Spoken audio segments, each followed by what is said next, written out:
नमस्कार, स्वागत है आपका इस चैनल पर। गाइस, आज हम एक नोटिफिकेशन की बात करेंगे। दिल्ली में वैकेंसी आई हुई है DSSP PGT की। इम्पोर्टेंट एक टॉक रहेगी। मैं क्यों लेके आया DSSP के नोटिफिकेशन के बारे में, अदर नोटिफिकेशन मैं नहीं बताता हूँ, बट इसी का क्यों मैं आपसे डिस्कस कर रहा हूँ। ये एक इसमें लॉजिक की बात है गाइस, ठीक है।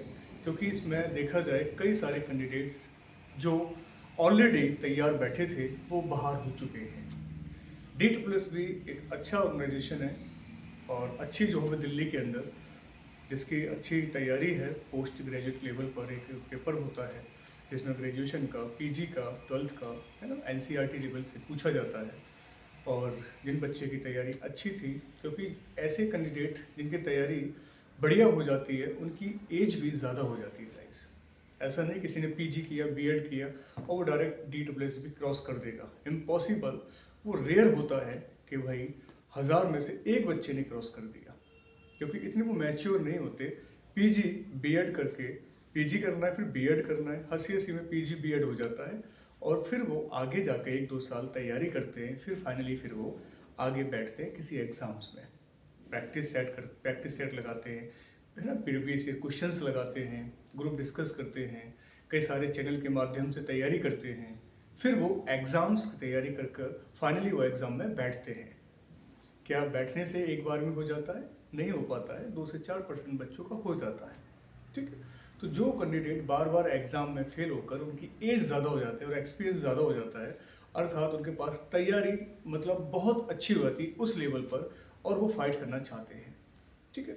नोटिफिकेशन आपने देखा होगा, नोटिफिकेशन इसमें government of NCT of Delhi का, मैं इसमें आपको बताता जाऊँगा साथ साथ, ठीक है। ओपनिंग डेट आपको पता है 16 जनवरी 2025 से है। फॉर्म 12 बजे मतलब दोपहर के बाद से शुरू बनना शुरू हो जाएगा 16 तारीख से गाइस। क्लोजिंग डेट है आपकी 14 फरवरी 2025, ठीक है, टिल 11:59 मतलब रात तक आप फॉर्म भर सकते हैं 12 बजे तक। क्लियर गाइस, ठीक है।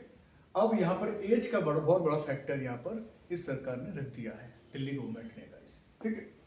याद रखना है ये national capital territory of Delhi, autonomous local bodies as per detail given below, ये सब नीचे दे रखी है। पोस्ट ग्रेजुएट टीचर, ठीक है, हर डिपार्टमेंट में भर्ती निकली हुई है। मेल की अलग है गाइस, फीमेल की वैकेंसी अलग है।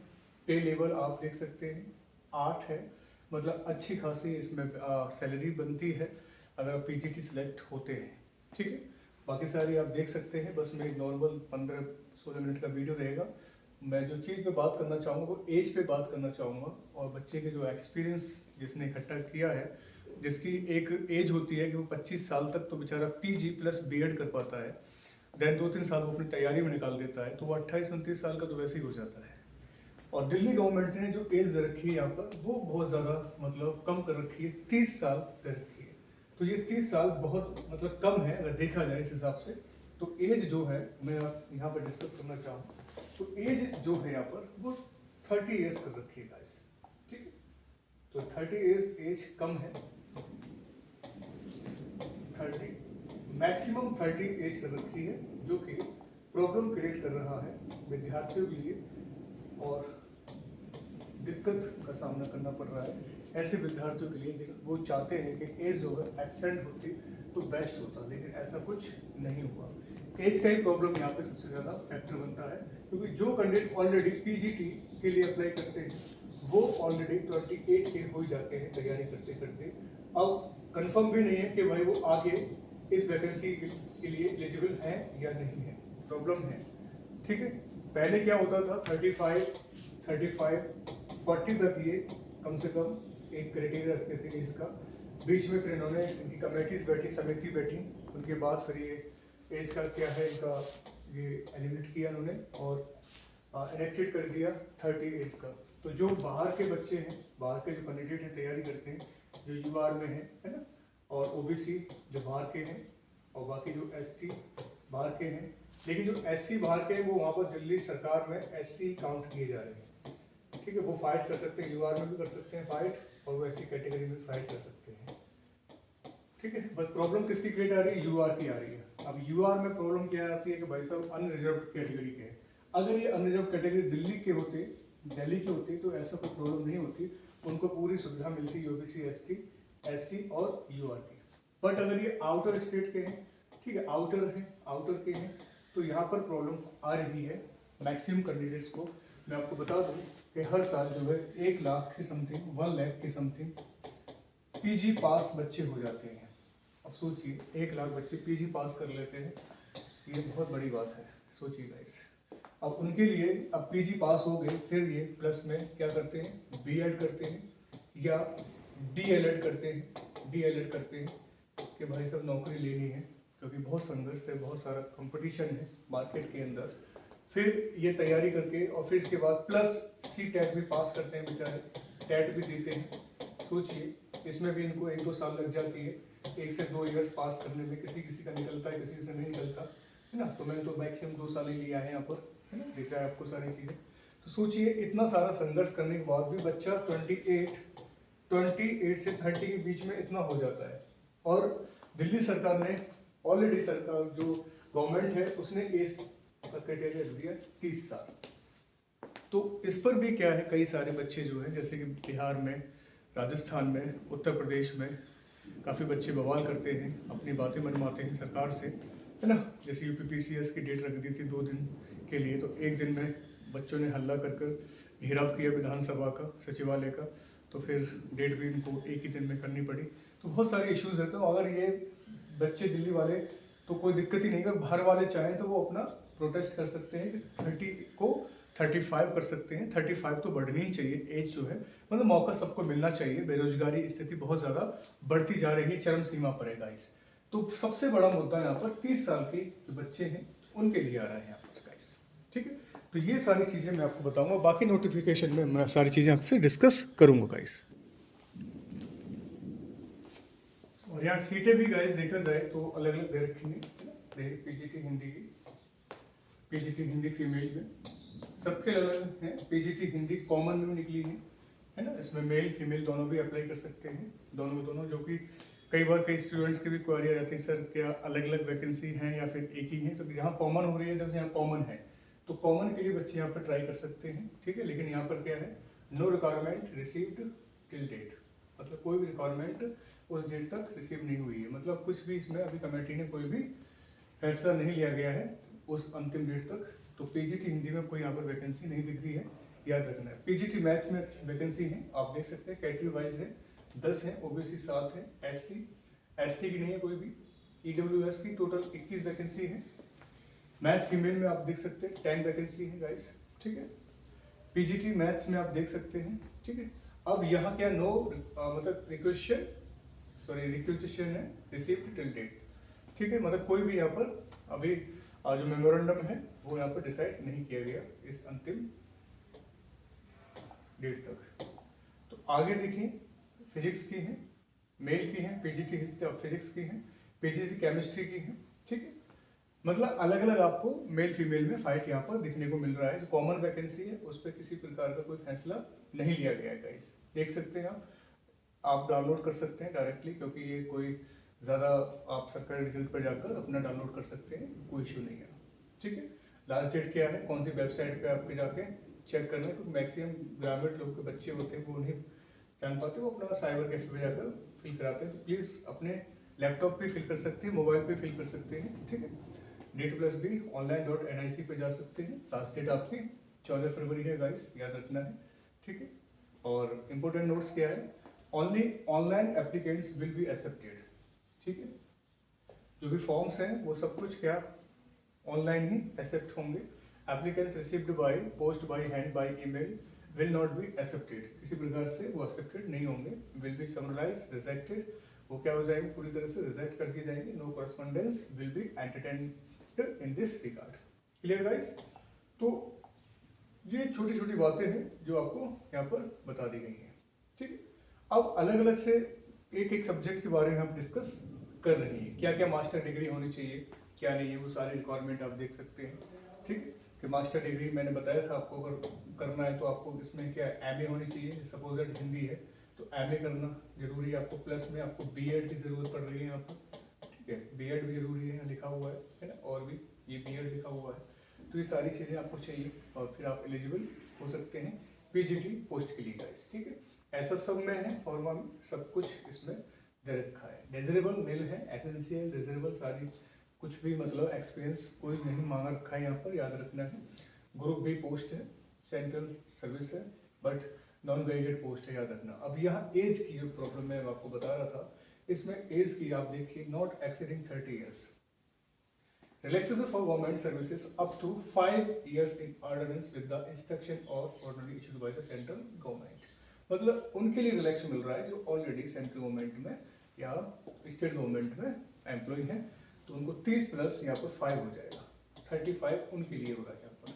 तो as relaxation will be given as per para 8 tabulated category wise of this advertisement, ठीक है। तो एज उनके लिए यहाँ पर 35 हो रही है, और जो दिल्ली के रहने वाले हैं उनके लिए भी यहाँ पर थोड़ा बहुत रिलैक्स यहाँ पर मिल रहा है कैटेगरीज वाइज, ठीक है गाइस।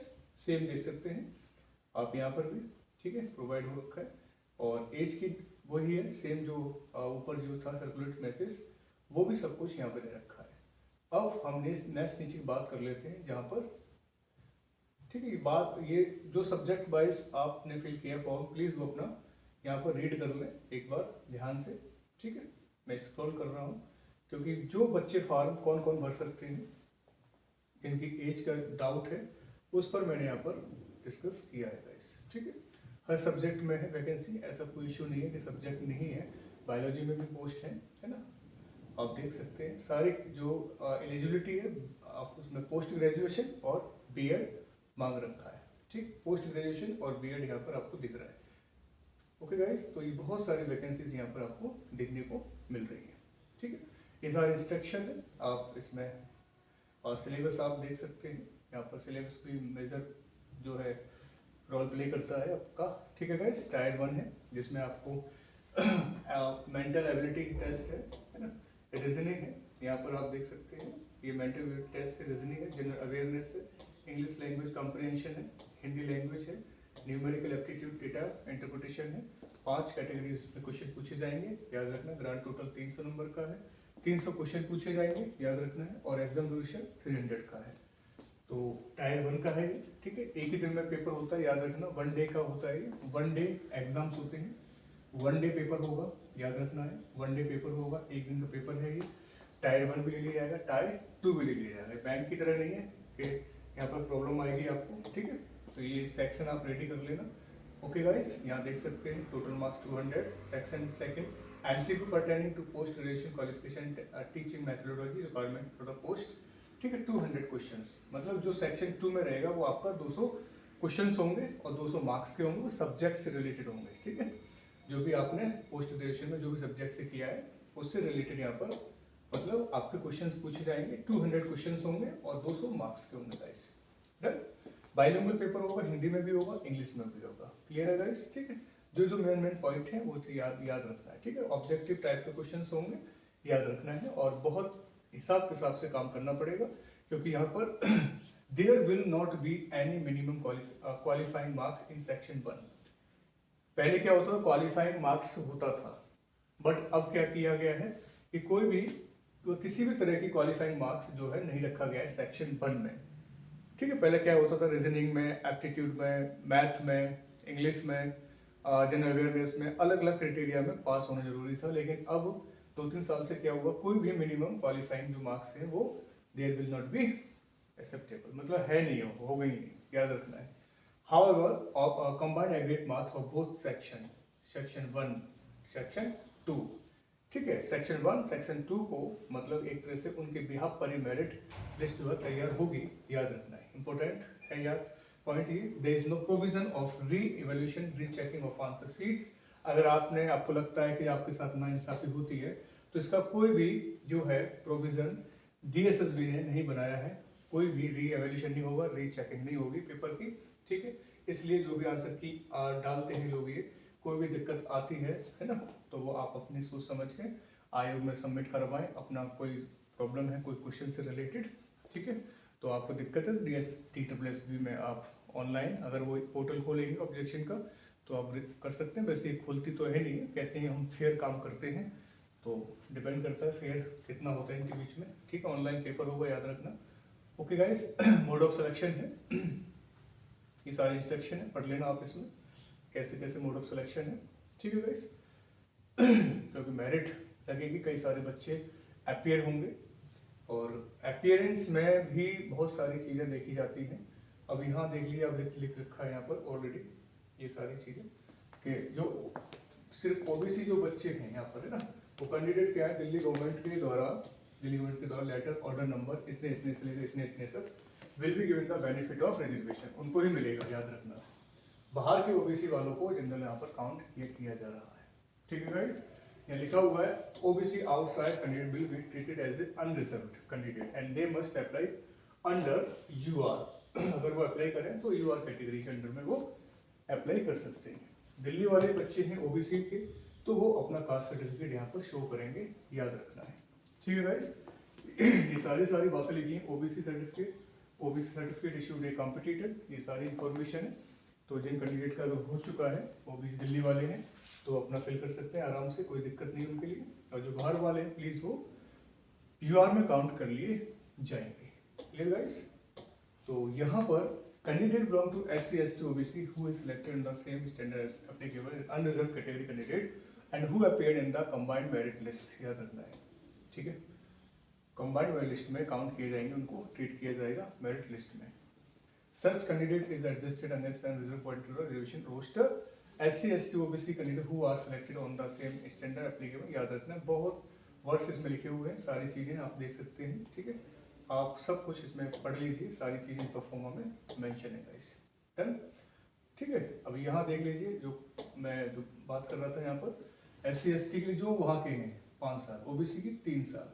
ठीक है, UR EWS PWDV है ना, यहाँ देखिए 15-30 ये उनके लिए है जो ऑलरेडी वहाँ पर हैं, दिल्ली में उसमें है। 5 साल उनके लिए मिल रहा है जो ऑलरेडी सरकार में जॉब करते हैं। ठीक है, कोई भी रिजर्वेशन नहीं है किसी प्रकार का, है ना, याद रखना है।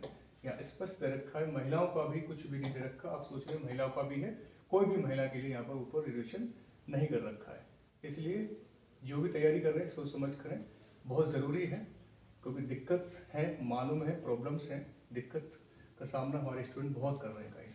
ठीक है, तो ये इन्फॉर्मेशन थी, 15-20 मिनट की इन्फॉर्मेशन थी। जो बच्चे तैयारी कर रहे हैं कीजिए, मानते हैं 30 साल एक कम एज है, तो उसको थोड़ा एक्सटेंड करना चाहिए था।